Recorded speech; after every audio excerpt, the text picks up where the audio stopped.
नमस्कार दोस्तों, साहित्य ज्ञान क्लासेस में हार्दिक स्वागत है आपका। आज के सत्र में हम अध्ययन कर रहे हैं आदिकाल से परीक्षा पर आधारित महत्वपूर्ण प्रश्न। Practice set 4 UP TGT PGT assistant professor सभी परीक्षाओं हेतु महत्वपूर्ण है। जो हिंदी से संबंधित परीक्षाएं होती हैं उन सभी के लिए इसमें आदिकाल से वस्तुनिष्ठ प्रश्न हैं और ये प्रश्न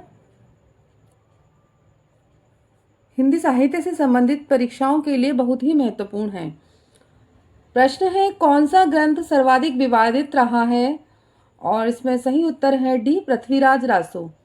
यह जो ग्रंथ है, कोई इसे जाली कहता है, कोई ग्रंथ कहता है कि इस प्रकार का ग्रंथ विद्वान, इस प्रकार का ग्रंथ कोई था ही नहीं।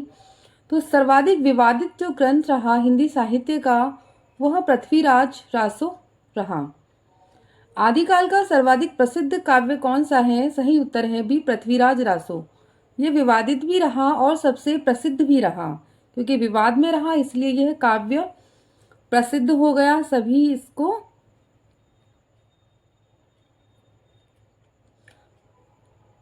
इस पे अपनी व्यक्तिगत राय देते हैं। उस प्रसिद्ध ग्रंथ का नाम जिसमें महोबा के लोग प्रसिद्ध दो वीर आला और उदल के युद्धों का ओजस्वी भाषा में वर्णन किया गया है, उस ग्रंथ का नाम बताना है। और सही उत्तर है ए, परमाल रासो। परमाल रासो ये महोबा के लोक प्रसिद्ध दो वीर आला और उदल के युद्धों का वर्णन परमाल रासो रचना में किया गया है। पृथ्वीराज रासो महाकाव्य किस श्रेणी में आता है? और सही उत्तर है बी, विकासशील। संदेश रासक काव्य किस श्रेणी में आता है? सही उत्तर है ए, खंड काव्य। गीत नाट्य, चंपू काव्य, गीत काव्य, तो ये खंड काव्य है संदेश रासक। प्रश्न है, निम्नलिखित आदिकालीन रचनाओं में से कौन अपभ्रंश के प्रभाव से मुक्त है? सही उत्तर है डी, खुमाण रासो। हम्बीर रासो, श्रावकाचार, वर्ण रत्नाकर, ये सभी आदिकालीन रचना है और अपभ्रंश की भाषा का भी इसमें प्रयोग किया गया है। पर जो खुमाण रासो दलपति विजय की रचना है, यह रचना अपभ्रंश जो भाषा है उसके प्रभाव से मुक्त रचना है। कवि स्वयंभू का कौन सा ग्रंथ अपूर्ण है? और सही उत्तर है सी, पौंचर्यू। संदेश रासक किस प्रकार की रचना है? सही उत्तर है डी, विरह काव्य है संदेश रासक, जिसमें रानी अपनी प्रेमिका, अपनी प्रियतम को संदेश पहुंचाती है विरह काव्य में। तो यह एक विरह काव्य है जिसमें अपनी प्रियतम तक संदेश पहुंचाने का वर्णन किया गया है। आचार्य रामचंद्र शुक्ल ने आदिकाल के तृतीय प्रकरण को कहा है वीरगाथा काल, चारण काल, आरंभिक काल, सिद्ध सामंत। तो क्या कहा है? वीरगाथा काल। पुष्य या पुण्य को हिंदी का प्रथम कवि किस विद्वान ने कहा है? और सही उत्तर है ए, आचार्य शिव सिंह सेंगर ने कहा है। आचार्य शिव सिंह सेंगर ने हिंदी का प्रथम जो कवि है वो पुष्य पुंडु को माना है। सभी विद्वान अपने अपने अनुसार अलग अलग कवियों को प्रथम कवि मानते हैं। प्रश्न है, राहुल सांकृत्यायन ने हिंदी का प्रथम कवि किसको माना है? और सही उत्तर है बी, सहपाद। इनकी रचना दोहा कोश है। इनको आचार्य महापंडित राहुल सांकृत्यायन ने हिंदी का प्रथम कवि स्वीकार किया है। प्रश्न है, ग्रंथ रूप में हिंदी की प्रथम साहित्यिक रचना कौन सी है? सही उत्तर है सी, श्रावकाचार। भारतीय भाषा में रचित इस्लाम धर्मावलंबी कवि की रचना कौन सी है? यानी जो रचना भारतीय भाषा में है और इस्लाम धर्मावलंबी कवि की रचना है। सही उत्तर है ए, संदेश रासक।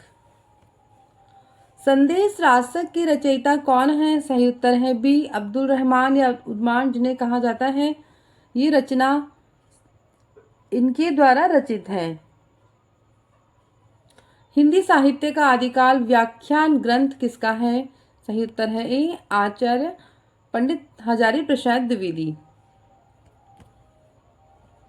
प्रश्न है, आदिकालीन काव्य में किस प्रवृत्ति का अभाव है? सही उत्तर है बी, राष्ट्रीय चेतना। आदिकाल में प्रकृति चित्रण भी हुआ है, भक्ति भी है, श्रृंगार भी है, और जो अभाव है वह राष्ट्रीय चेतना का अभाव है, जो द्विवेदी युग में कई कविताओं में प्रमुख रूप से दिखाई देता है। राहुल सातत्यायन के अनुसार हिंदी के प्रथम कवि हैं। सही उत्तर है ए सरहपाद। महत्वपूर्ण है, विद्वानों के अनुसार कवि कौन से हैं? हिंदी साहित्य से तात्पर्य है, सही उत्तर है सिद्ध साहित्य, हिंदी हो गया, सिद्ध साहित्य से तात्पर्य है वज्रयान परंपरा के सिद्ध आचार्यों द्वारा रचित साहित्य। सिद्ध कवियों में दार्शनिक कवि हैं, सही उत्तर है बी कणप्पा। ये क्या है? दार्शनिक कवि हैं। प्रश्न है सिद्धों की वाम मार्गी भोग प्रधान साधना की प्रतिक्रिया स्वरूप पनपा संप्रदाय है, यानी उत्पन्न हुआ, उस संप्रदाय का विकास हुआ, वो किससे हुआ है? नाथ संप्रदाय। वाम मार्गी भोग प्रधान साधना की प्रतिक्रिया स्वरूप नाथ संप्रदाय का विकास हुआ है। नारी की निंदा किस संप्रदाय में होती है? सही उत्तर है ए नाथ संप्रदाय में। आदिकाल में किस प्रकार के साहित्य की रचना अधिक हुई? सही उत्तर है ए जैन साहित्य।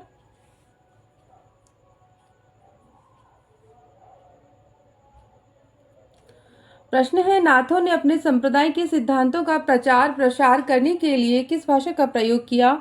और सही उत्तर है ए अवहट्ट भाषा। संधा भाषा का अर्थ है अंतःसाधनात्मक अनुभूतियों का संकेत करने वाली प्रतीक भाषा। यानी संधा भाषा क्या है? ये सिद्धों और उनकी भाषा है। इसका अर्थ है अंतःसाधनात्मक। ये सिद्ध क्या थे? साधना करते थे, तो इनकी अनुभूतियां थी, उस संकेत को, इनकी जो प्रतीक थे उसके माध्यम से कुछ ये भाषा के इन्होंने प्रतीक बनाए हुए थे, तो उस प्रतीक के माध्यम से अपनी भाषा को प्रकट करते थे, इसलिए इस भाषा को संधा भाषा कहा गया। संधा भाषा का प्रयोग किया है सिद्धों ने। तो प्रश्न बना सिद्धों की भाषा कौन सी है? संधा भाषा। और संधा भाषा का अर्थ है अंतःसाधनात्मक अनुभूतियों का संकेत, यानी जो उनकी अनुभूतियां हैं उनकी संकेत करें, उस और संकेत के रूप में कुछ प्रतीक बनाए थे उन्होंने, तो उन प्रतीकों का वो प्रयोग करके अपनी बात आपस में वो बातचीत कर लेते थे, तो इसलिए इस भाषा को संधा भाषा कहा गया। अगला प्रश्न है डॉक्टर नरोत्तम स्वामी रासो शब्द की व्युत्पत्ति किस शब्द से मानते हैं? सही उत्तर है बी रसिक शब्द से।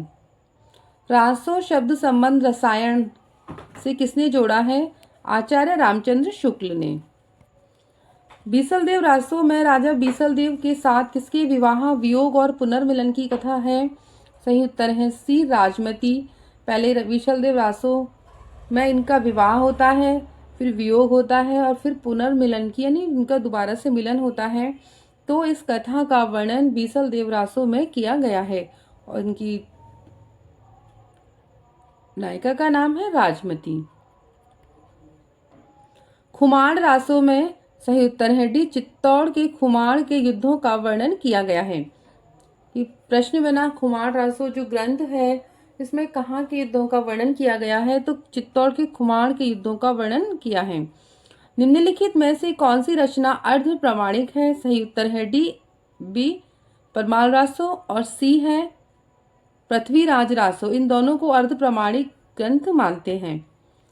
पृथ्वीराज रासो का वर्ण विषय क्या है? यानी पृथ्वीराज रासो जो रचना है इसमें किस विषय का वर्णन किया गया है? सही उत्तर है डी वीर गाथा, यानी वीर राजाओं की परंपरा का वर्णन किया गया है। पृथ्वीराज रासो के रचना विधान में सर्वाधिक विवादास्पद पक्ष है ऐतिहासिकता। प्रश्न है पृथ्वीराज रासो को प्रामाणिक माना है? सही उत्तर है डी डॉक्टर श्याम सुंदर दास ने। अगला प्रश्न है चंद्रबरदाई को पृथ्वीराज का समकालीन किसने कहा? गारसा दत्तासी ने चंद्रबरदाई को पृथ्वीराज का समकालीन कहा है। प्रश्न है छंदों का अजायब घर कौन सा ग्रंथ है? सही उत्तर है डी पृथ्वीराज रासो। इसमें बहुत से प्रकार के छंदों का प्रयोग किया गया है। ऐसे रासो ग्रंथ के रचनाकार का नाम बताइए जिसकी रचना अजमेर के शासक से संबंधित है। सही उत्तर है बी नरपति नाल। रासो काव्य और उनकी रचनाकार के संबंध में निम्नलिखित में से कौन सा एक सुमेलित है? और सही उत्तर है डी, खुमार रासो दलपति विजय। पृथ्वीराज रासो चंद्रबरदाई की रचना है, ये इसमें सुमेलित है, ये गलत दिए हुए हैं, ये बिल्कुल सही है। प्रश्न है, निम्नलिखित कृतियों और उनके कृतिकार के संबंध में असत्य कथन को चुनिए। सही उत्तर है डी, जस चंद्रिका जिनदत्त सूरी। ये क्या है? इसमें गलत है।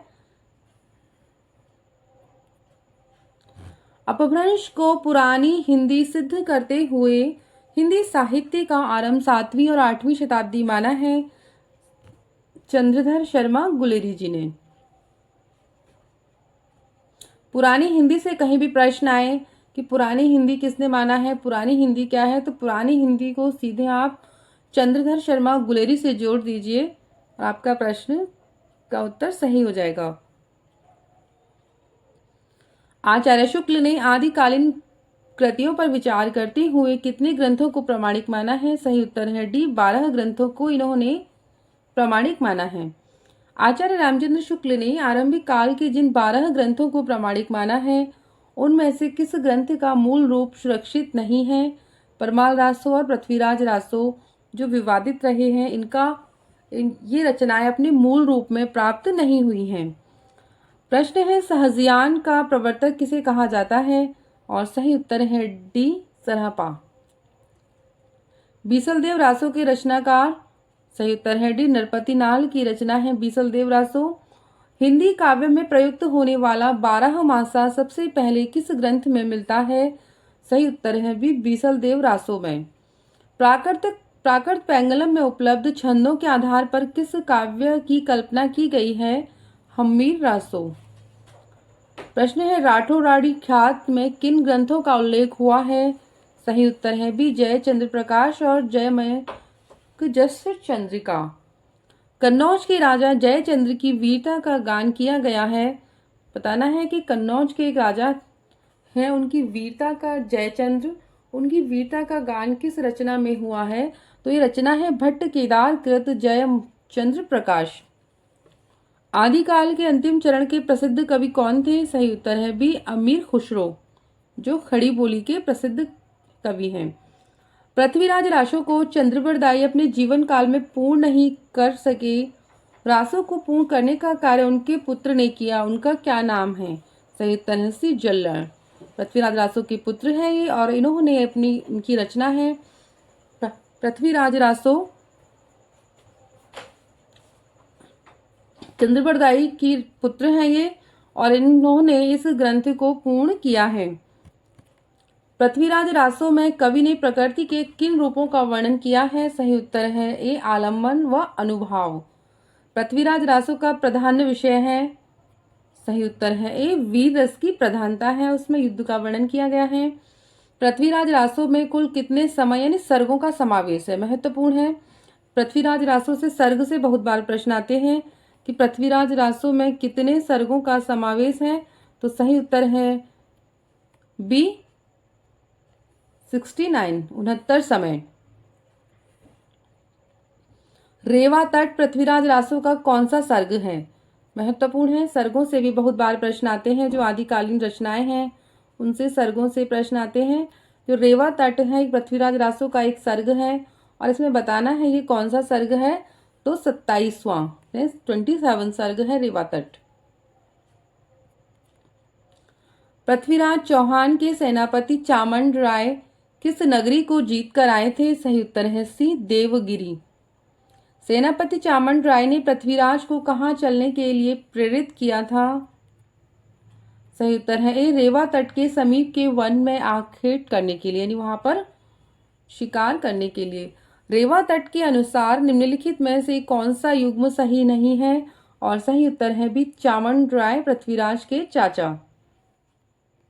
रेवा तट पर किस प्रकार के जीव बहुतायत में पाए जाते थे? सही उत्तर है बी, ऐरावत हाथी के समान बड़े बड़े दांतों वाले हाथी। लोहिताक्ष सरोवर पर क्रीड़ा करने वाले हाथियों को श्राप किसने दिया? सही उत्तर है सी, दीर्घ तपा ऋषि ने।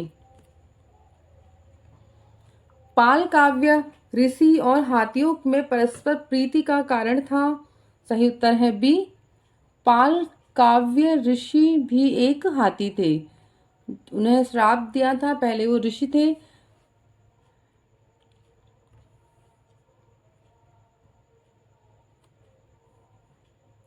उनको श्राप मिला हुआ था। हाथियों के दुर्बल होने का मुख्य कारण क्या था? सही उत्तर है सी। पाल काव्य ऋषि के विरह में हाथी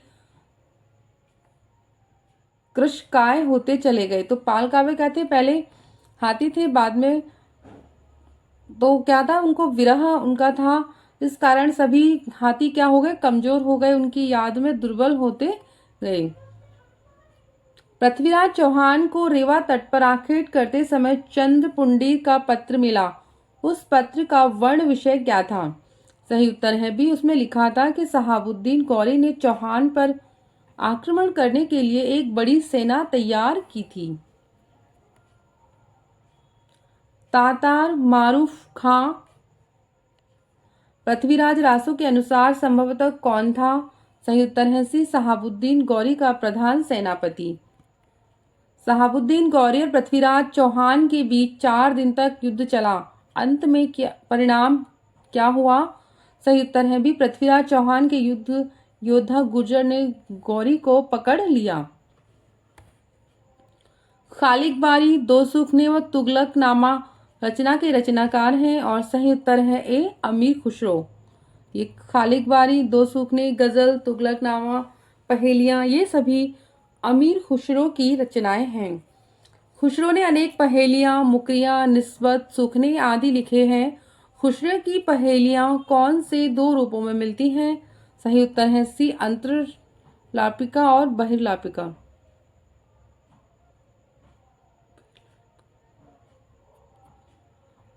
प्रश्न है बीसल देव रासो का काव्य रूप है। सही उत्तर है ए मुक्तक काव्य। खुमाण रासो के रचयिता हैं दलपति विजय। विजयपाल रासो के प्रणेता हैं सी नल्लन सिंह। शारंगधर की रचना कौन सी है? हम्मीर रासो। कयामास वध किस ग्रंथ की प्रमुख घटना है? सही उत्तर है सी पृथ्वीराज रासो। पृथ्वीराज रासो का प्रधान रस वीर है, इसका सहयोगी रस कौन सा है? सही उत्तर है डी श्रृंगार रस। अमीर खुसरो की पहेलियों में कौतूहलता और वैचित्र्यता मिलती है। खुसरो ने किस अलंकार का प्रयोग करके अपनी इन मुकरियों पहेलियों में चमत्कार पैदा किया है? सही उत्तर है सी अपहृत अलंकार। अमीर खुसरो हिंदी के श्रेष्ठतम साहित्यकार थे। खुसरो ने हिंदी साहित्य में किस भाषा की नींव रखकर हिंदी साहित्य के इतिहास में अपना अभूतपूर्व योगदान दिया? हिंदी खड़ी बोली। तो खुसरो ने क्या किया? हिंदी खड़ी बोली का प्रयोग किया है। सूखने, दो सूखने, गजल, पहेलियां, मुकरियां, तो ये सभी इनकी रचनाएं थीं। अमीर खुसरो के संदर्भ में निम्न में से कौन सा कथन असत्य है? सही उत्तर है बी। अमीर खुसरो रीतिकाल के महानतम कवि एवं शायर थे। नहीं, ये इसमें गलत है। अमीर खुसरो ने हिंदी खड़ी बोली की नींव रखी। सही। अमीर खुसरो अरबी, फारसी, हिंदी के प्रकांड विद्वान थे। आएगा अरबी। अमीर खुसरो की सर्वाधिक ख्याति पहेलियां, मुकरियां तथा फुटकर गीत में लिखकर मिली। तो ये सभी क्या है इसमें सही है और ये किसमें गलत है? असत्य कथन छांटना है। मनोविनोद अमीर खुसरो की अद्वितीय विशिष्टता थी। इसके लिए उन्होंने पहेलियों की रचना की। पहेलियों में साम्य रखती उनकी अन्य रचनाएं हैं। सही उत्तर है ए मुकरियां, निस्बतें, 2 या 3 सुखने। विद्यापति पदावली में किस रस की प्रधानता है? सही उत्तर है बी श्रृंगार रस। विद्यापति की पदावली में है। सही उत्तर है डी भक्ति और श्रृंगार रस दोनों।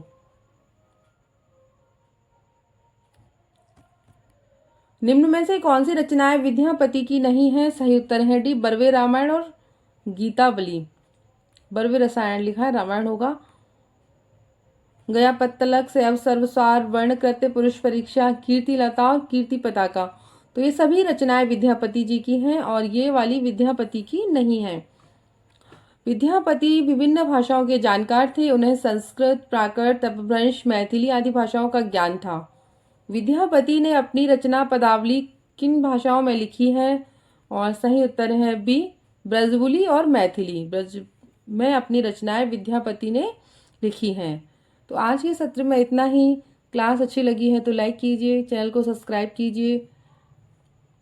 आगे के सत्रों में जुड़े रहिए। धन्यवाद।